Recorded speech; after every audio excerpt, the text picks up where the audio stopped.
Hello students, today we are going to start chapter 8, A House is Not a Home.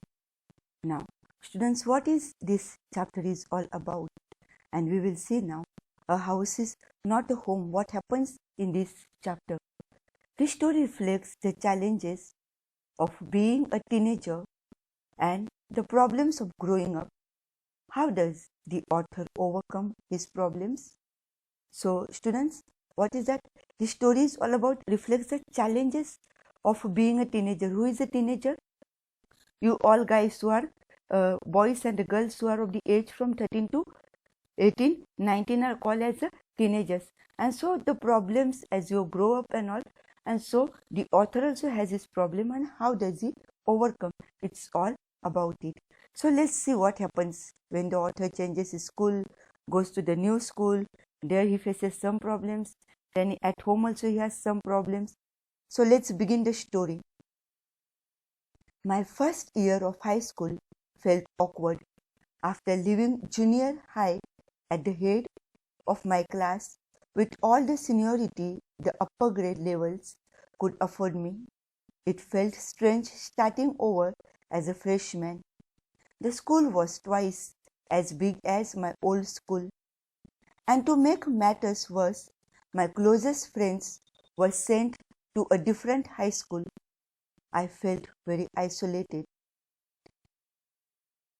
So what is the author is saying? My first year of high school felt awkward. He wasn't so very happy over there. He wasn't so comfortable over there. And so after leaving junior high at the head of my class with all the seniority, the upper grade levels could afford me. So as he goes to the upper level, as he passes and goes to the higher classes, he felt some strange, felt starting over as a freshman because he did not have, he was new over there and the school was twice as big as my old school. He says the school where he went was bigger than the school that he had earlier. And to make the matters worse, what happens? His closest friends were sent to the different high school. He feels very isolated. He feels very much lonely, alone. I missed my old teachers so much that I would go back and visit them. You also, when you come to the high school, guys, you also miss your old teachers of the primary. Sometimes you like to go to see them. You go to meet them. And so here is a teenager, a boy like of your age, also missing his old school as well as the teachers, and therefore he would go back and visit them whenever he missed them. They would encourage me to get involved in school activities so that I could meet new people. They told me that in time I would adjust and probably end up loving my new school more than I had my old one. So what are they suggesting him? They are telling him, they would encourage him, they would tell him, saying that get involved in the school activities. Once you get involved in the school activities, you will meet the new people, you will become friendly with them. And so that's how they told me that in time I would adjust and probably end up loving my new school more than I had my old one. And so they are telling, as you are with the activities and all, you will forget, you will start getting involved with the new teachers, with the new friends, and so you would most probably love your new school more than the old one. And so that is what happens with you also, guys. When you come to the school, what happens is that you initially miss your primary school because those your old teachers were with you or are with you right from the first standard, pre-primary or primary onwards, and so you miss them. But then once you start getting involved in the activities or different curricular activities, your friends, and so automatically you forget your old school and you start remembering, you start getting involved in the new activities and getting new friends.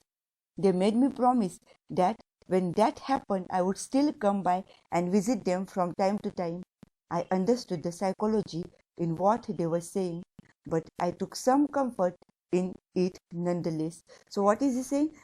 Even though they told, my teachers were telling me that I'll get friendly with the teachers, will get adjusted in no time with my new school, but once that the author, that is the author is saying, once he would get adjusted in the school, not to forget his teachers, but to go to visit them time to time. And so what he says, I understood the psychology, what they were saying, and I took some comfort in it.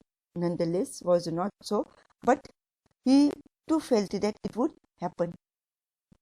One Sunday afternoon, not long after I had started high school, I was sitting at home at a dining room table doing homework. So where the author was sitting in the dining room at the dining table and doing his homework. It was a cold and windy fall day, and we had a fire going in our fireplace. As usual, my red tabby cat was lying on top of all my papers, purring loudly and occasionally swatting at my pen for entertainment's sake. So what is he saying? As he was sitting and doing his homework at the dining table, he also describes the type of weather that they had, and it was a cold and windy fall day. It was so much windy over there. It was so much of there was so much of wind. It was a windy day, and so they had the fire going on in their fireplace to keep them warm. As usual, my rat tabby cat, the name of the cat is tabby cat, was lying on the top of my papers, purring loudly. Now, when do the cats make that purring sound? When do they make that loud noise? When they are happy, excited. Sometimes also when they are stressed up. And so, what is he saying? The cat was making cat was purring loudly and occasionally swatting, hitting at his pen for entertainment's sake. Cat was happy. It shows that it wasn't stressed up, but it was happy and trying to play with the pen. She was never far from me. Who is she, student? His cat. She was never far from me. I had rescued her when she was a kitten, and somehow she knew that I was the one responsible for giving her the good life.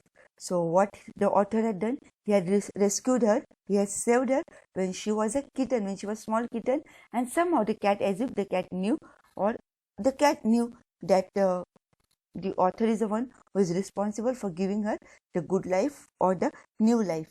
My mother kept stoking the fire to keep the house nice and warm. Suddenly, I smelled something strange, and then I noticed it, smoke pouring in through the seams of the ceiling. The smoke began to fill the room so quickly that I could barely see. So what happens? As the fire was going on, we saw in the last paragraph, no? In the previous paragraph, we saw that the fire was going, and suddenly he could smell. Who is he? See, the author could smell some strange smell. It wasn't the smell which, as usual, I noticed it, smoke pouring in through the seams of the ceiling, and so the smoke going out, smoke coming out of the ceiling, and the smoke began to fill the room so quickly that we could barely see. So the all of a sudden the room is becoming full of smoke. He was not even able to see what was happening, barely could hardly see what was happening. Groping our way to the front door, we all ran out into the front yard. So groping, finding out, searching their way into that smoke, when the room was full of smoke, trying to find his way, comes to the front door, and we all ran out into the front yard where they had the open space. By the time we made our way outside, the whole roof was engulfed in flames, and it was spreading quickly. So the whole roof was engulfed with flame. They could already see the flame coming out.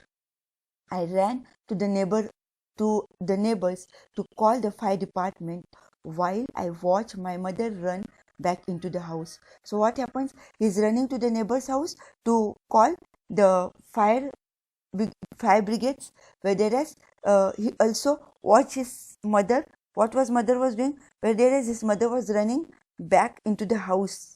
This is mother going back. He's watching his mother going back. Now, what was the purpose of going back? My mother then ran out of the house carrying a small metal box full of important documents. So mother is coming out with a small metal box full of important documents. She needs to see her presence of mind. She knows that she needs to take care of the documents, otherwise it will be they will land up in the problem later on. So she goes in order to get the metal box full of important documents. She dropped the case on the lawn and then, in a crazed state, ran back in the house like a mad person. She goes again in so much of hurry, goes back into the house. I knew what she was after. The author knew what she was going to do. My father had died when I was young, and I was certain that she was not going to let his pictures and letters go up in flames. So he knew what was mother running again second time, what she was going in that craze, in that madness. Why she was running? She was running to get what? The picture, the frame of the father, as well as the letters. Okay, so that's something that she was holding. She had the treasure as a what of her husband's or his father's, and she would not easily allow the letters and the pictures to go into the flames. They were the only things that she had to remember him by. That was the only possession she had of the husband, like another thing where she would remember as his memory, and she would not easily let go. Still, I screamed at her, "Mom, no." What is he screaming at? He's shouting at, calling the mummy, saying that, "Mama, no, please don't go." I was about to run after her when I felt a large hand hold me back. So he was about to run after her when he realizes somebody holding him, a large hand. Someone is trying to catch him, to pull him back. It was a fireman. I hadn't even noticed that the street had already filled with the fire trucks. The fireman had already come within no time. Who had called? The boy only had called. The author only had gone to the neighbor's place to call the fireman. And so already they were there. And the hand goes to hold him, hold whom? The author doesn't allow the boy to run behind his mother. And so, what is that? I was trying to free myself from his grasp, yelling, "You don't understand, my mother's in there."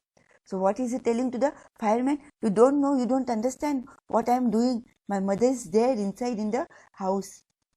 He held on to me while other firefighters ran into the house. He knew that I wasn't acting very logically, and that if he were to let go, I would run. He was right. So students, what he's saying, he held on to me while other firefighters ran into the house to save whom? To save mom. And he knew that I wasn't acting very logically. It wasn't very practical thing that he was doing, and that if he were to let him go whom? If he were to let go the author, he would still run.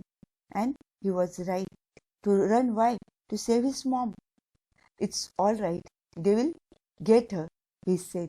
Who is he? The fireman says that it's all right. They will get her. Who is she? Who is that her? It's his mother.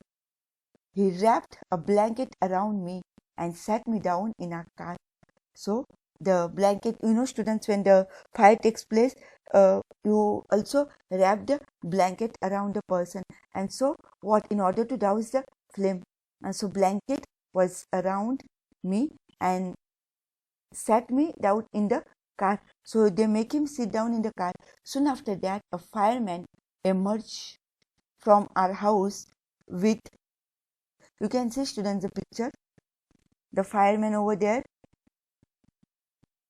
the house on the flame. And so that what happens, the fireman coming out, what with bringing my mom in tow. Tow is a small vehicle, okay, which picking up vehicle. He quickly took her over to the truck and put an oxygen mask on her. So in that vehicle, a van where he like a truck, which was a tow like a truck, quickly took her over to the truck and put an oxygen mask on her. On whom? Oxygen mask on the mother. I ran over and hugged her. All those times I ever argued with her and hated her vanished at the thought of losing her. So what? He was thinking as if he's going to lose the mother also, or what? Because he did not have his father. "She's going to be okay," said the fireman. She just inhaled a little smoke. and then he ran back to fight the fire while my mother and I sat there dazed. I remember watching my house burn down and thinking that there was nothing I could do about it. So see students, what happened? The fireman had made them sit in the car. Mother was on the oxygen mask was put, and what does he say? She inhaled a little smoke. The smoke had gone inside her, and so therefore, but she'll be all right, don't worry. And they ran back to fight again the fire. Okay, while my mother and I sat there dazed, there as if what is happening, not knowing. And in that condition, they sit over there. I remember watching my house burn down and thinking that there was nothing I could do about it. He was helpless guy. He could do nothing all about it. Students, we will stop here. We'll see the next part in the next lesson. We will stop over here. I suppose you have understood what we have studied today. Please write the meanings. I'll be sending you the meanings. Read the lesson. Have a good day.